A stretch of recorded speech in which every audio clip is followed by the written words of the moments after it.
Good morning, Taavet. It's great to How are have you? you with us today. The title of our talk is Have You Tried Transparency? Reinventing a Broken Industry. So let's dive in right there. What does transparency mean to you, and how is the industry broken? So I think to explain this, we really have to go back to the beginning. And it all started before Transferwise. So I was in Estonia, I was working for Skype, and I moved to London. And I was still getting paid in Estonia. So every month I had to go to the bank and transfer my living expenses to London. And when I went to the bank, they told me, yes, Mr. Taavet, we're happy to transfer 1,000 euros from Estonia to London. And it's going to cost you 25 euros. It sounds like it's a bit much, but what choice do I have? So I tell them, yes, please make the transfer. So I go to London, I go to my bank, and I look at my bank statement. And I see two surprises. First one is that the money took forever, 4 or 5 days to arrive.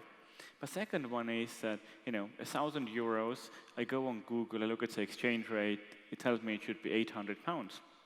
But I received 750.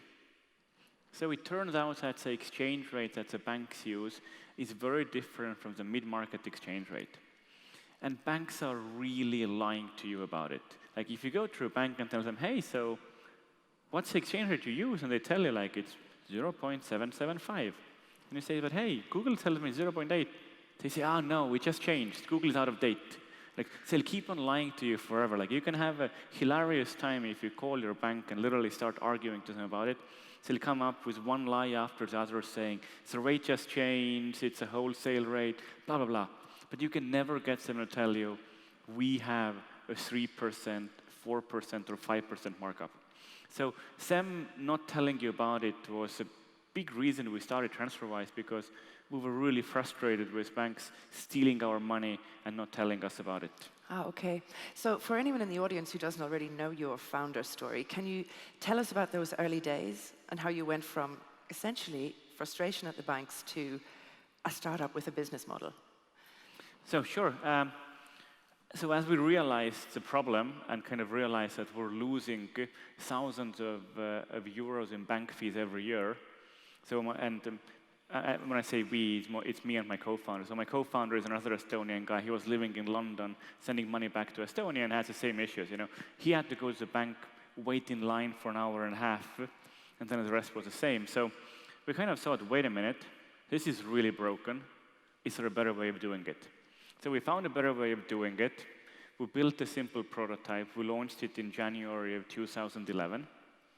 And and then the next moment we had a guy sending 2,000 pounds. So we're like, wait, so it looks like people are willing to trust this, which was built by two Estonian guys and just appeared on the internet. So in 8 years, we've gone from an idea to now a team of 1,600 people and a company which is profitable for the past couple of years and still very quickly growing. Mm-hmm.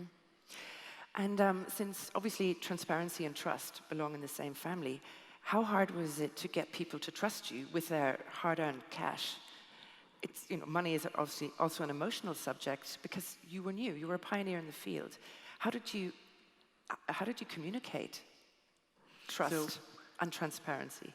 I think trust is probably the single hardest thing if you're building a fintech company. Mm-hmm. Like, how do you get people to trust you? They just found you on the internet, maybe from Google. How do you know that this is something legit? So a couple of things that help here. One is regulation, and I think regulation is actually a good thing, especially when you're dealing with people's money. So we are regulated by the British regulator, so I think that adds a layer of trust. Then the next step is, try to do something different, try to get people to care about it, and try to get journalists to write about it. So I think, a very typical startup hack is that any news coverage you have will end up featuring on your homepage very prominently. We definitely did that 8 years ago.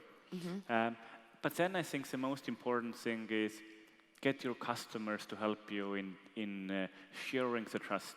So a happy customer will tell their friends about it. And the best recommendation for a service like this comes from a friend. If a friend used it and didn't lose his money, then they'll tell a friend, say, hey, I used Transferwise, the money arrived very quickly, and I saved 50 pounds, so that's kind of the best endorsement. So we've realized that the best way to grow our business is to provide a fantastic service. So we have a net promoter score of 83 in the UK, which was highest in the YouGov studies they did last year. Typically, banks are somewhere kind of between -10 and +10. So it's 83, which is above Google and Apple.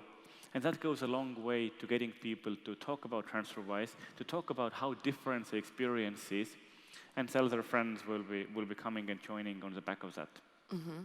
So, like you said, you're Europe's most valuable, well, you didn't say that, I'm about to say it, Europe's most valuable private fintech right now, valued at about $3.5 billion US dollars.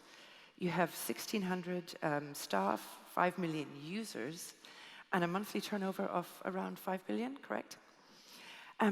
What has driven this exponential growth? I mean, was it a trend at the time? Was it because you launched at the end of the financial crisis when banks' reputation were at an all-time low? What do you think is the key reasons for your growth in the last 8 years? So, kind of zooming out from Transferwise, I think for any company to build a global, large business, you need a couple of things.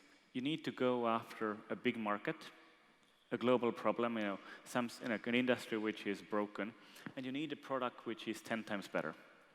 So, with Transferwise, we clearly had a 10 times better product. Instead of having to go to a bank branch, you only care about just one branch, which is your smartphone. So that's the only bank branch that matters. Unfortunately, banks are still too busy with physical branches. You need to provide, so our service is 10 times faster. You go to a bank, it takes 4 or 5 days for the money to arrive. Today, there's a very significant share of Transferwise transactions which go instantaneously. You can send money from Australia to UK, it'll be there in 15 seconds. That's probably faster than the speed of sound. And that was previously not possible in the world. And then we have a price advantage. So it's typically 10 times cheaper using Transferwise compared to using your bank.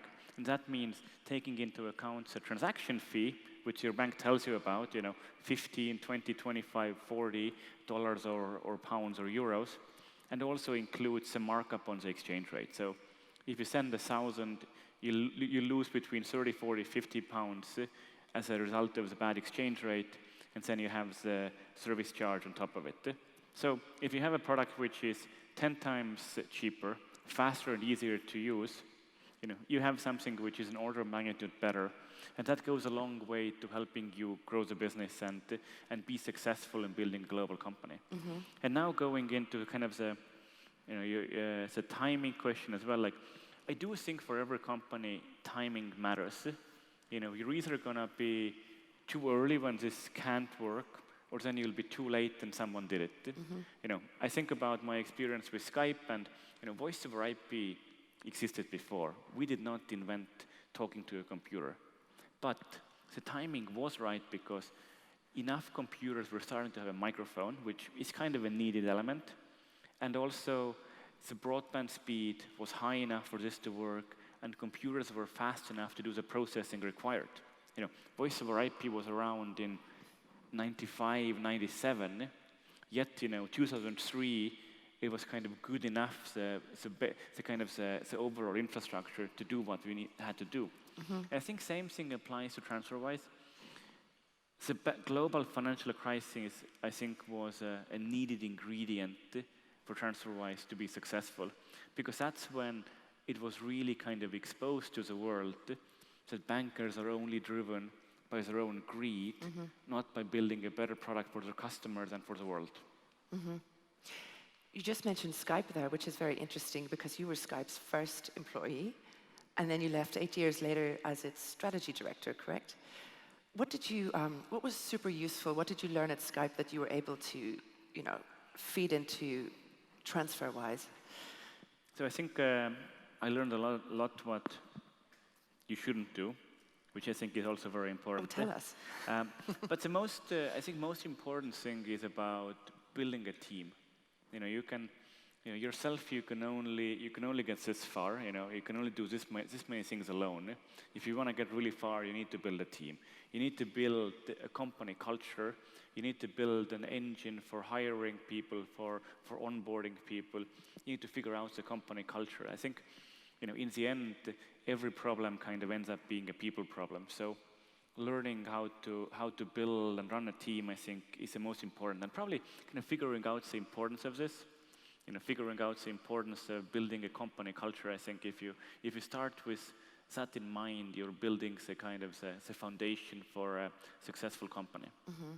And is transparency one of your sort of internal company values as well then? We are incredibly transparent inside the company. So we're, typically work ends up being done in small teams. All teams' plans are visible for everyone to comment. All the metrics are visible to anyone in the company. So like we do believe that people, having the knowledge, having the data helps everyone, and we're very, very open inside the business. So going back to, for a second, to your success, profitability, valuation, a lot of people were thinking, why don't they take the company public? And I believe that you guys said there's no rush.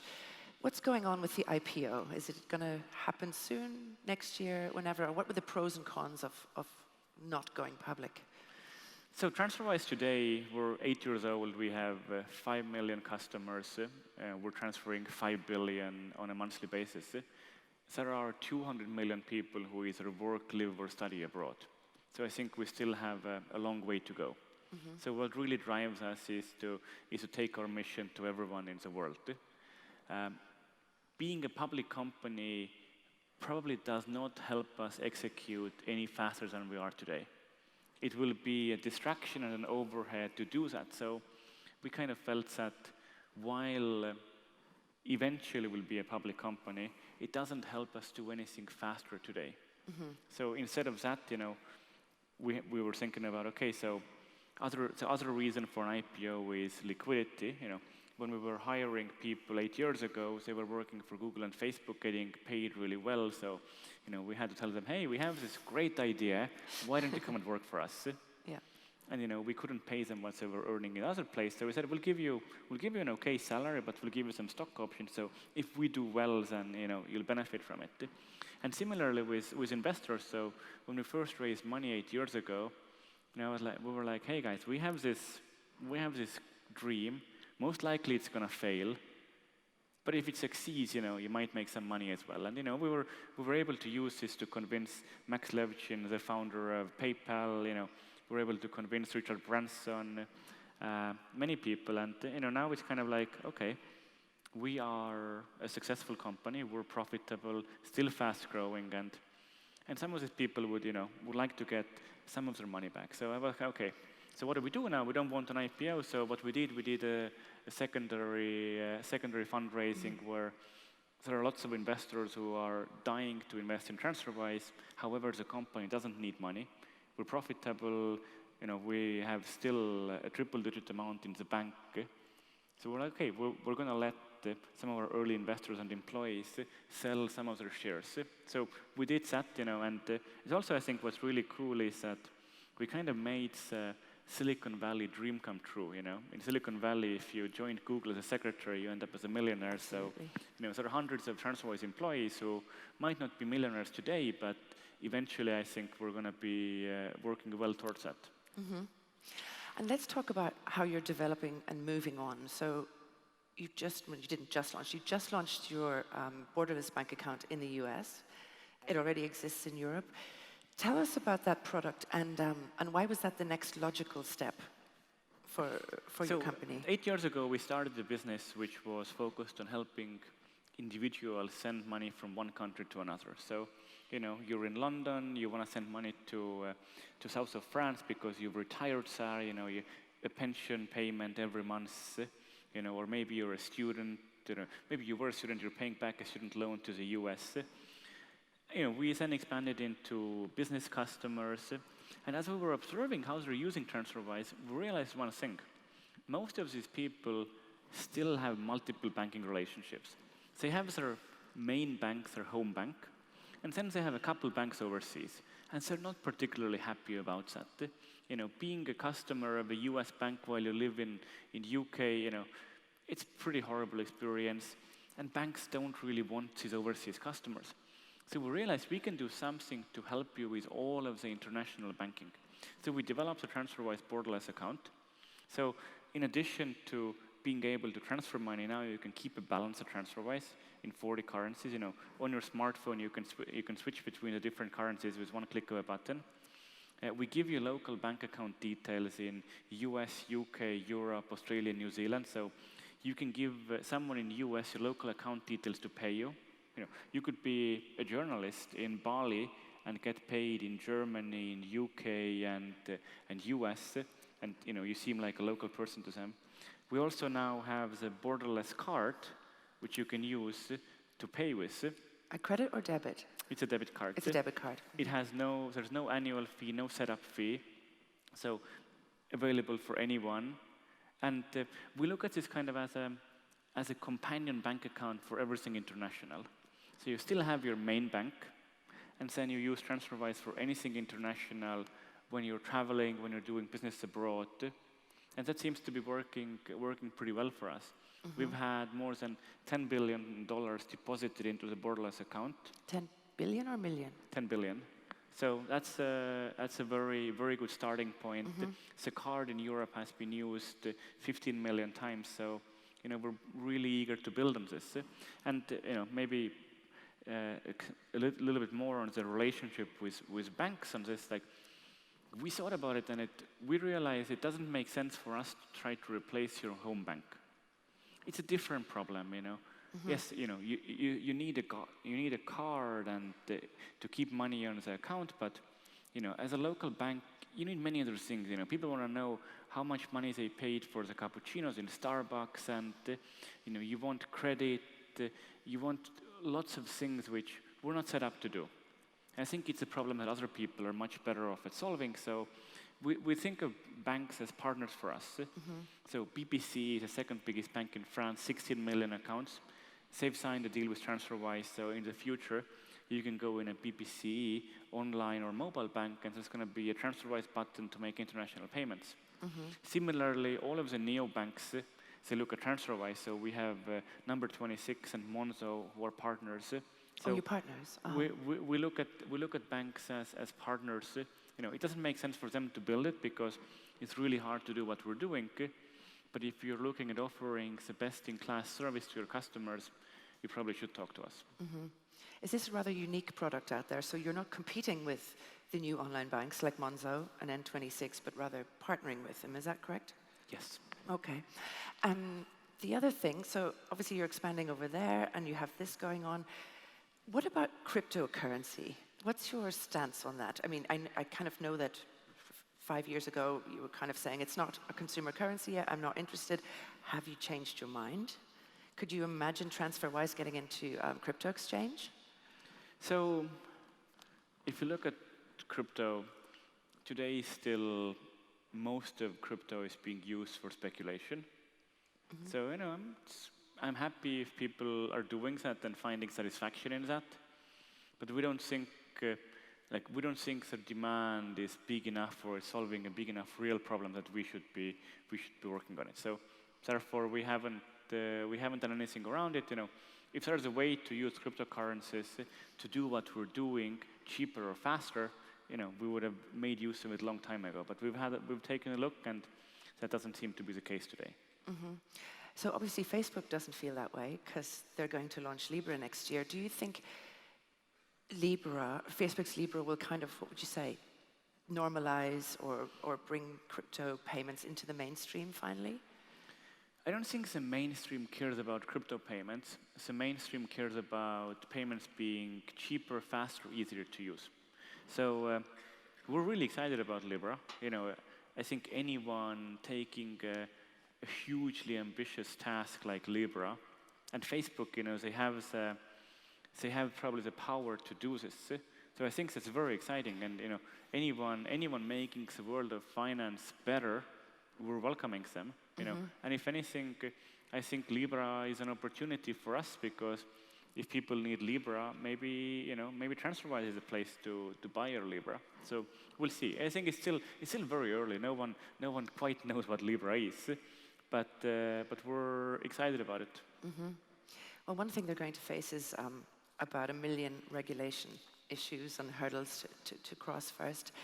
And just to get back, pull us all back to transparency for a second. You're a kind of Robin Hood when it comes to remittances. Can you tell us about your campaigns, so beyond the company, to change bank legislation or to work with governments to make banks more transparent? Can you talk about that a little bit? So, I mean, as I was telling before, the facts that banks weren't telling us how much they are screwing us was kind of the things that really got us upset. And, it's been on the back of our minds forever. And, we speak with regulators around the world, and, we're always told them that one of the areas that is mostly lacking anywhere around the world is transparency.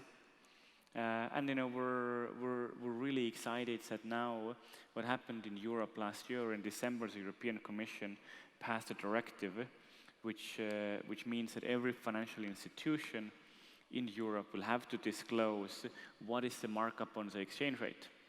So we think that's a big... Disclose that to their customers? Yes. Or somewhere deep in a website? To their customers, hopefully reasonably prominently. Also, I think we've seen some of the, let's say, more forward-looking banks do it already. Like Barclays recently started showing the markup in their mobile app, so you can see it's hidden a bit, but you can see that it's 2.75% the markup on exchange rate. Actually today Deutsche Bank made an announcement that they will increase their markups in a few months' time. Maybe ahead of transparency hitting them.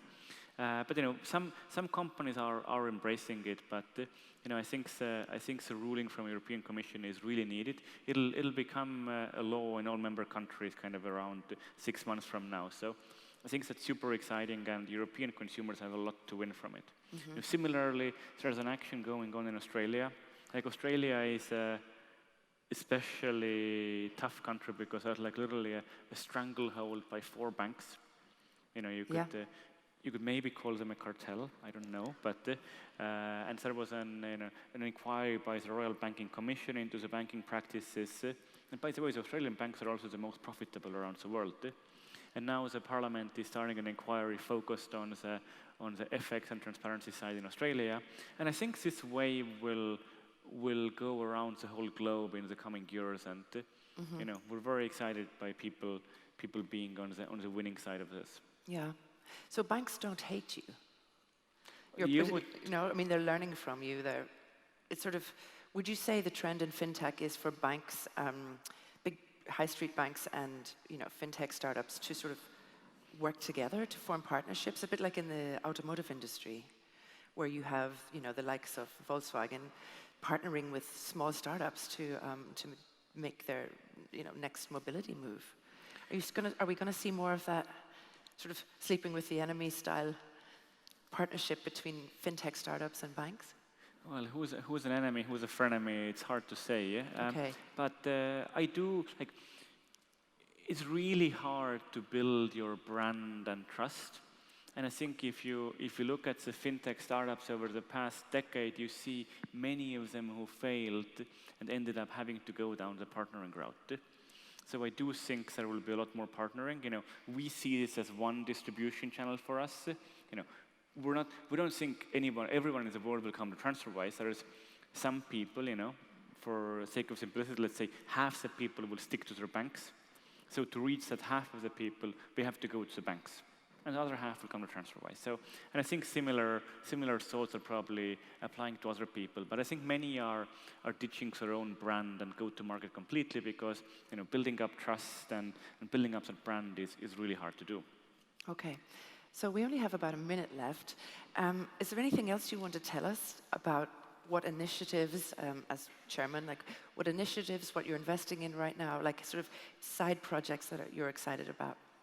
I mean, Transferwise wouldn't exist if myself and my co-founder Christo weren't entrepreneurial. So I think as such, it's important to think about what can we do to keep Europe entrepreneurial.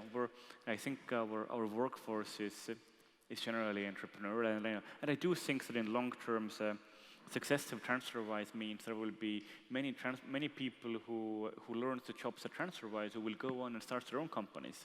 You know, like we have the PayPal mafia in the US. You know, I would love there to be a Transferwise mafia, and I think it would be a testament of the culture we built and the way we've nurtured our people. In addition, we like there's a specific initiative called 20 Under 20, where we're looking out to find the best young entrepreneurs and kind of showcasing them and giving them some mentoring. So we've been doing it for 2 years now, and you know we have 2 wonderful female entrepreneurs whom we have supported from Transferwise. You know, it's pretty amazing to see what the young people are doing. You know, next up, Under 20. I want to see 15 under 15. It would be, I think, exciting. Are there a lot of teenage CEOs? I mean, you would know. Are they hard to find? Even in the 20 Under 20 program, I think we had some people come with their parents, kind of as guardians. Okay, so they can't drive themselves. The mom brings them, Self-driving. yeah. Okay, Taavet, thank you so much. I think we have to go to audience questions now. They're over here. And they're also here. Should we just start at the top? Sure. Anonymous says, could you elaborate how you could partner with N26 and Resolute? I believe you touched on that just now, but do you want to say any more about that partnership? I think we've kind of covered it. Like, essentially, you know, it doesn't make sense for them to do what we've done. You know, we've spent 8 years, 1,600 people building out infrastructure to move money around the world. So any bank who wants to offer their customers the best service, it just makes sense to come to us. Are you planning to develop a simple accounting extension, invoicing and analytics? Probably not. Fair enough. But we have a fantastic Why not? have a fantastic platform where people can develop these things using the Transferwise API. So you know, I would encourage people to go and look at developing these themselves. I'm going to jump down to the final question on this slide, which is China. I mean, do you offer the yuan as part of your exchange? Is that one of your 49 currencies? And what's the deal with China? Can you talk about that market a little bit? We do send money to China. I wouldn't say it's a lot, but we do offer this. You know, we're looking at how could we eventually be in China, but you know, it's a little bit. I would say it's a closed market, and say the barriers of regulation, etc., are pretty big. So you know, I think eventually we'll get there, but so far it hasn't been our biggest priority, and we haven't gone there yet. Okay. There's another N26 question. What about stock trading and their feed? Maybe I should let you choose a question you want to answer as well. I mean, I think the stock trading. What about stock trading and their feed? I don't know, but I think the number 26 question. It's like, do we compete with N26? You know, I would say that we don't, because we are the international companion. Like, we are not developing things that N26 has. They have, what do they call it, spaces where you can save money in different buckets, you know. You see analytics about how you're spending your money. There's a whole lot of things you expect from your main bank account. You know, that's the things that you open up maybe a few times a day. Like, you want credit, you know, you want it to solve your overdraft problems. We don't think that's what we should be doing. Like, I think there are many people competing for that, and there's no point for us to compete in it. So being the international companion is what I think we're set up to do in the best way. And you know, number 26 is a partner, Monzo is a partner. There are many other banks that are in discussion. So we think that's a much better way of going, and kind of, you know, they can do what they want to do, and we'll do where we're the best. Right.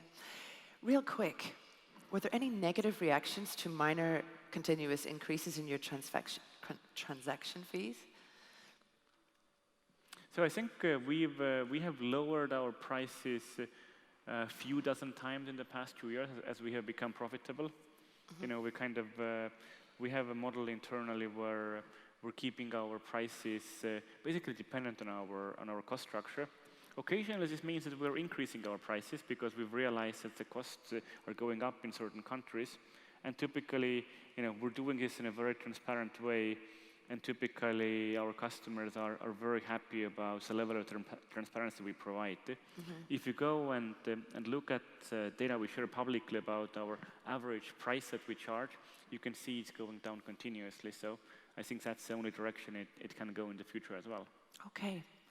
Taavet, I think we're out of time. Thank you so much. It's been a pleasure. Thank you. Cheers.